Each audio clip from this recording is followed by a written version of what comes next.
शिवराय। मी माझा परिचय करून देतो। मी रायगड जिल्हाध्यक्ष संभाजी वैभव शिवराय।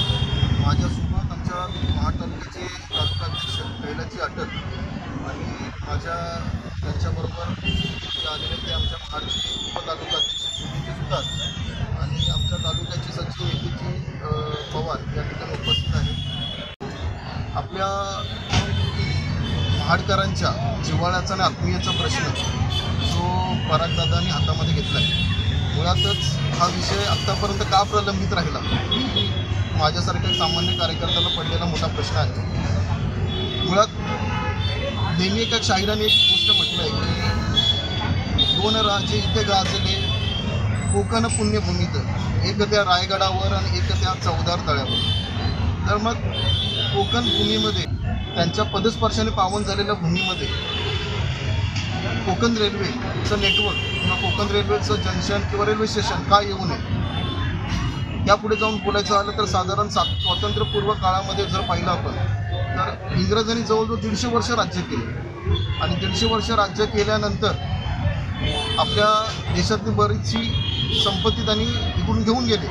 आपली इंडिया ही सोने की चिडिया बोलली जायची, परंतु जाता जाता त्यांनी आपल्याला एक सर्वात महत्त्वाचा विषय दिला, एक महत्त्वाची गोष्ट दिली ती म्हणजे भारतीय रेल।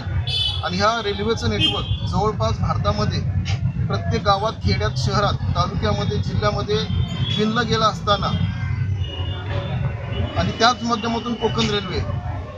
परंतु मग कोकण रेल्वेचा हा जो ट्रॅक आहे, मी आत्ताच आमच्या परागदादांशी चर्चासुद्धा केली, त्याचा पूर्व जो ग्राफ आहे, पूर्वीचा जो आराखडा आहे, तो साधारण ह्या मुंबई गोवा हायवेला समांतर अशा दिशेनेच पुढे जात असताना आमचा महाड ह्या गोष्टीपासून उपेक्षित का राहावा। आपण जर पाहिलं तर महाडमध्येच स्वराज्याची राजधानी किल्ले रायगड आहे। या रायगडावर असंख्य शिवप्रेमी दरवर्षी येत असतात।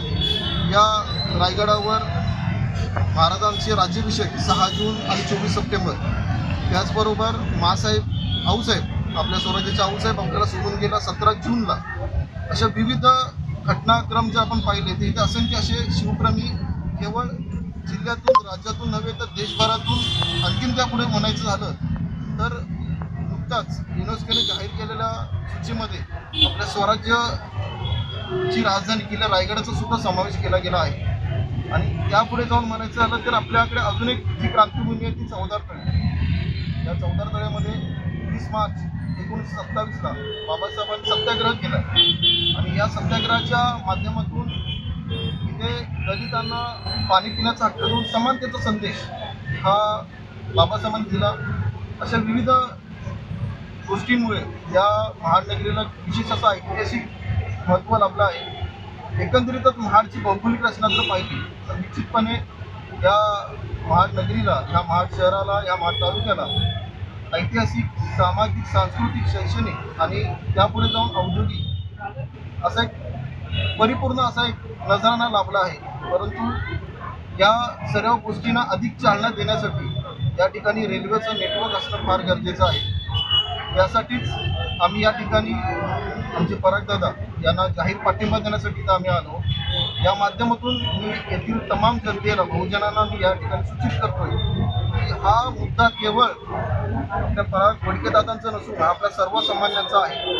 आपण जर पाहिलं की आपल्या चाकरमानी ज्यावेळी मुंबईवरून आपल्या कोकणाकडे होळी किंवा गणपती, दिवाळी सणांना येत असतात तर आपण साधारण या मुंबई महामार्गातली ट्रॅफिकची कोंडी जर लक्षात घेता साधारण 1-2 तास त्या ट्रॅफिकच्या कोंडीमध्ये आपल्या चाकरमान्यांना मानसिक, शारीरिक त्रास हा त्या ठिकाणी होत असतो। त्यापुढे जाऊन म्हणायचं झालं तर साधारण ह्या एसटीचं भाडं जरी आपण म्हटलं तरी 250-300 रुपये साधारण भाडं केलं जातं। तर त्याच ठिकाणी ह्या रेल्वेचं आपल्याला कमीत कमी भाडं 70 ते 100 रुपयाच्या अतिरिक्त ठरणारं आहे आणि त्यामध्ये आपल्याला वेळेचं नियोजनसुद्धा करता येणार नाही। त्यासाठी आपण सर्वांनी घरात न थांबता जेवढं शक्य आहे आपल्या मुलाबाळांसहित, पोराबाळांसहित या ठिकाणी येऊन आपला जाहीर पाठिंबा आपल्या परागदादांना देऊन निश्चितपणे हा आपल्या सर्वांसाठी सुवर्ण क्षण आहे। बऱ्याच वर्षानंतर हा मुद्दा पुन्हा एकदा परागदादांच्या माध्यमातून आपल्यासमोर येत आहे। तर या सुवर्ण क्षणाचे केवळ साक्षीदार न होता शिलेदार होण्याचा योग आपल्याकडे आलेला आहे। याच माध्यमातून मी प्रशासनाला सुद्धा सूचित करतो की आपण हा जो आत्मीयतेचा प्रश्न आहे, आपण जर पाहिलं आपलं शासन किंवा राजकारण किंवा समाजकारण जर पाहिलं तर कोणत्याही राजकारणाची व समाजकारणाची सुरुवात छत्रपती शिवाजी महाराज किंवा भारतरत्न महामानव भारतीय राज्यघटनेचे शिल्पकार डॉक्टर बाबासाहेब आंबेडकरांचं नाव घेतल्याशिवाय होत नाही. तर त्या योगदानाला आणि या पावनभूमीला या रेल्वेच्या नेटवर्कपासून आपण दुर्लक्षित का ठेवलं जातं आहे.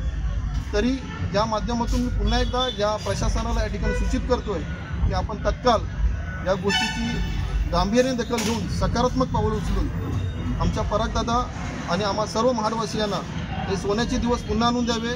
निश्चितपणे आम्ही इथे कोणतेही राजकारण करायला आलो नाही आहे, परंतु हा विषय राजकारणापलीकडे असल्यामुळे तमाम राजकीय जाती धर्म सर्वांना बाजूला ठेवून या विषयाला हात देण्यासाठी साथ देण्यासाठी आपण सर्वजण रस्त्यावर उतरावं अशी विनंती करतो आणि या ठिकाणी तुर्तास संपतो. जय जय शिवराय, जय शंभूराज.